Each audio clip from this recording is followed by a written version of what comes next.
आज़ादी का ख्वाब। पहला मंजर, गांव का तारुफ। ये कहानी 1940 की दहाई के एक छोटे से गांव से शुरू होती है। गांव के लोग मेहनती और दयानतदार हैं, मगर उन पर काबिज हुक्मरानों का जुल्म छाया हुआ है। गांव में अली नाम का एक ज़हीन लड़का अपनी दादी के साथ रहता है। अली अक्सर सोचता है कि यह जुल्म कब खत्म होगा और लोग खुशहाल जिंदगी गुजारेंगे। एक दिन अली अपनी दादी के पास बैठा सवाल करता है, अली, दादी, हम हमेशा दूसरों के हुक्म के गुलाम क्यों रहते हैं?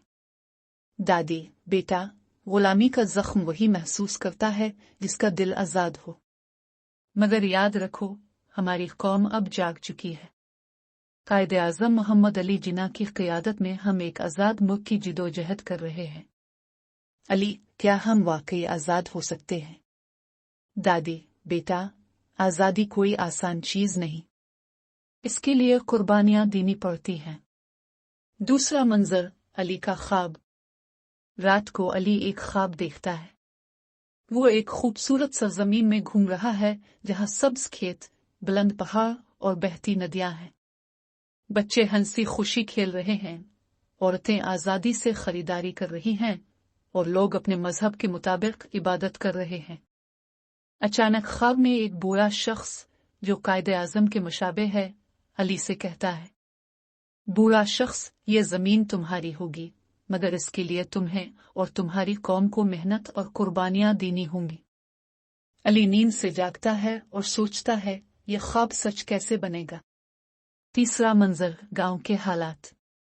अगले दिन अली गांव के लोगों को काबिज हुक्मरानों के जुल्म के खिलाफ आवाज उठाने पर आमादा करने की कोशिश करता है। वो बच्चों को जमा करता है और सब्ज और सफेद कपड़ों से एक झंडा बनाता है। वो झंडा लहराकर नारे लगाते हैं, पाकिस्तान का मतलब क्या? ला इलाहा इल्ला अल्लाह। अली की यह हिम्मत देखकर गांव के बुजुर्ग और नौजवान भी उनके साथ शामिल हो जाते हैं। गांव के एक बुजुर्ग, रहमत चाचा, सबको याद दिलाते हैं, रहमत चाचा, हमें अपनी आज़ादी के लिए अपने हुकूक की जंग लड़नी होगी।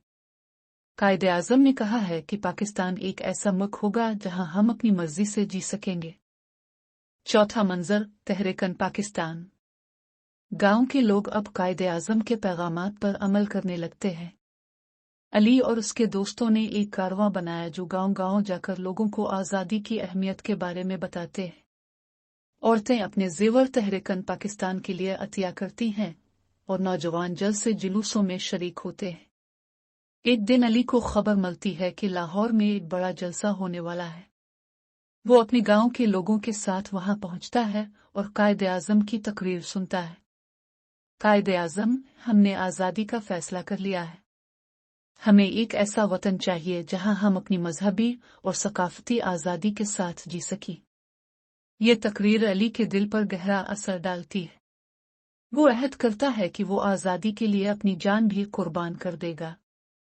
पांचवा मंजर, कुर्बानियां और जिदोजहद। अली के गांव के नौजवान आज़ादी की तहरीक में भरपूर हिस्सा लेते हैं। कुछ लोग कैद हो जाते हैं, कुछ जख्मी हो जाते हैं, मगर सबका अज़्म मजबूत रहता है। अली के वालिद भी इस तहरीक में शामिल हो जाते हैं और अपने बेटे को नसीहत करते हैं, वालिद, बेटा, आज़ादी की रोशनी उन्हीं को नसीब होती है जो अंधेरों से लड़ते हैं। गांव की औरतें जख्मियों की देखभाल करती हैं और बच्चे जलसों में नारे लगाते हैं। पूरे गांव में एक जोश व जज्बा पैदा हो जाता है। छठा मंजर, आज़ादी का दिन। बिलाखिर 14 अगस्त 1947 का दिन आता है। रेडियो पर पाकिस्तान के क़याम का ऐलान होता है। गांव के लोग खुशी से झूम उठते हैं। अली अपनी दादी के साथ खड़ा होकर सब्ज हलाली परचम लहराता है। दादी की आंखों में आंसू हैं। दादी, अली, देखो, ये वो दिन है जिसके लिए हमने जिदोजहद की थी। ये आज़ादी हमारे बड़ों की कुर्बानियों का नतीजा है। अली, दादी, हम इस मुल्क को हमेशा मजबूत बनाएंगे। ये हमारा फर्ज है। इख्तिताम। कहानी का इख्तिताम इस मंजर पर होता है जहां अली अपने दोस्तों के साथ आज़ादी का जश्न मना रहा होता है। वो कहता है, पाकिस्तान हमारे ख्वाबों की सरजमीन है। ہم اسے دنیا کا سب سے مضبوط اور خوشحال ملک بنائیں گے۔ یہ کہانی آزادی کی جدوجہد، قربانیوں اور اس کی اہمیت کو اجاگر کرتی ہے۔